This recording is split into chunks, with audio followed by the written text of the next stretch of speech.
বউদের দোষ একটু বেশিই হয়। শাশুড়িও দোষ ধরে, নানি শাশুড়িও দোষ ধরে, খালা শাশুড়িও দোষ ধরে, এলাকার শাশুড়িরাও দোষ ধরে। সব দোষ হচ্ছে বউদেরই হয়। আমার শরীর পারতো না তেমন কাজ করতে, কিন্তু বউ হিসাবে আমি কাজ না করে থাকতে পারতাম না।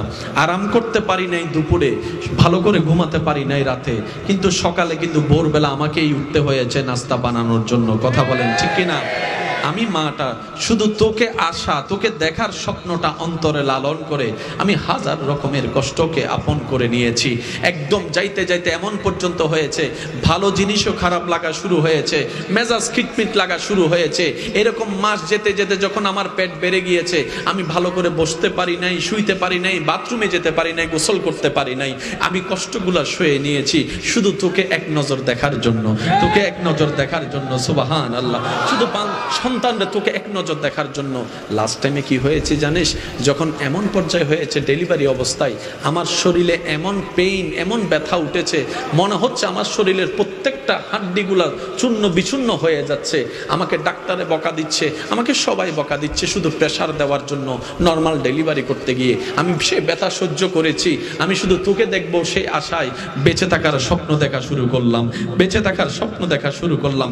এক পর্যায়ে ডাক্তার বলে নর্মাল ডেলিভারি করা সম্ভবপর নয়, হয়তো মাকে বাঁচাতে হবে, না হয় সন্তানকে বাঁচাতে হবে। দুইজনের যেহেতু একজনকে বাঁচাতে হবে, দুইজনের মধ্যে একজনকে বাঁচাতে হবে। সে সময় বন সাইন দেওয়ার সময় আমি বলেছিলাম ডাক্তার মহোদয়, সবাই বলেছিল আমাকে বাঁচাতে, কিন্তু আমি মা বলেছিলাম ডাক্তার আমি সূর্যের আলো কেমন দেখেছি, আমার সন্তান দেখে নাই। চন্দ্র কেমন আমি দেখেছি, আমার সন্তান দেখে নাই। আমি আমের মজা পেয়েছি, আমার সন্তান পাই নাই। দুনিয়ার আলো আমি দেখেছি, সন্তান দেখে নাই। ডাক্তার গো, কারো কথা শুনেন না, কারো কথা শুনেন না। স্বামী বলে মা বেঁচে থাকলে সন্তান আবার আসবে, কিন্তু মা বলে যে আমি এমন পাষাণ হতে পারবো না, আমি নিজে বাঁচার জন্য সন্তানকে মৃত্যুবরণ আমি সেটা দেখতে পারবো না। ও ডাক্তার, আমি দুনিয়ার থেকে চলে গেলে আফসোস নাই, আমার সন্তানকে বাঁচান, আমার সন্তানকে বাঁচান, আমার সন্তানকে সেভ করেন। আমি সেই মা, আমি সেই মা। তুই ভুল করলো, তোর বাবা আমাকে বকা দিয়েছে। আশা করি আপনারাও একমত হবেন। তুই ভুল করলে তোর বাবা তোকে না পেয়ে আমাকে বকা দিয়েছে, তোকে বাত বন্ধ করে দিয়েছিল তোর অপরাধে। রাতের 3টা বাজে চুপি সরে দরজাটা আমি খুলে তোরে ঢুকাইয়েছি, টেবিলের নিচে ভাত আমি রেখেছি।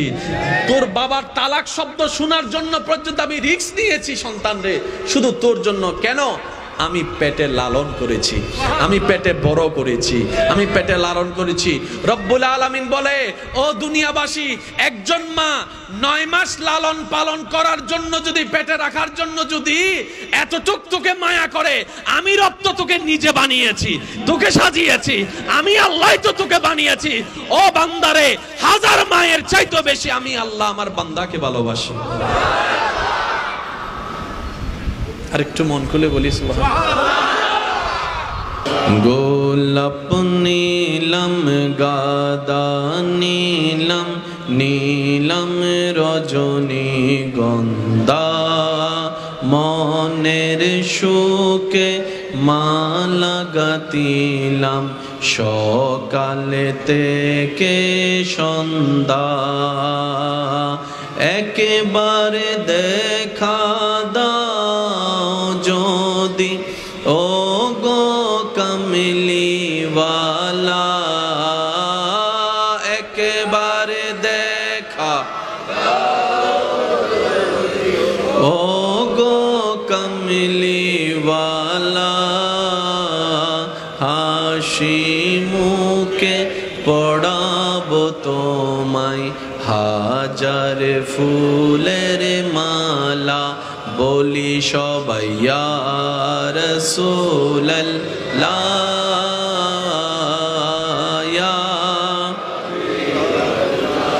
হলুদ ফুলকে প্রশ্ন করি, রংটি কোথায় পেলে? হলুদ ফুলকে প্রশ্ন করি, রংটি কোথায় পেলে?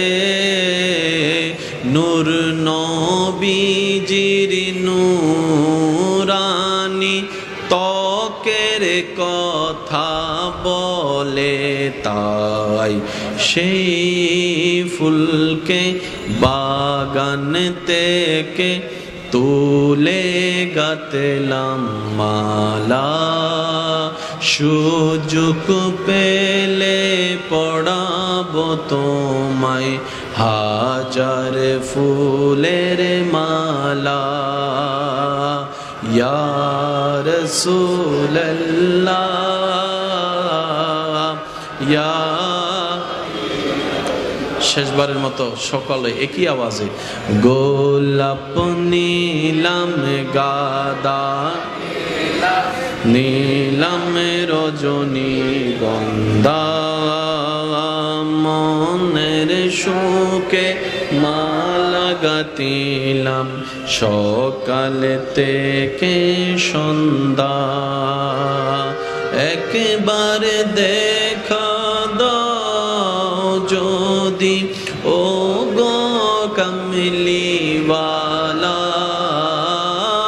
একবার দেখা দাও যদি ও গো রহমতওয়ালা,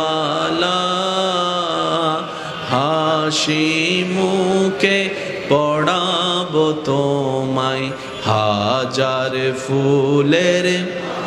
কারো জবান যেন চুপ করে না থাকে, সবাই একই আওয়াজে ইয়া রাসূলুল্লাহ, ইয়া হাবিবাল্লাহ, ইয়া রাসূলুল্লাহ,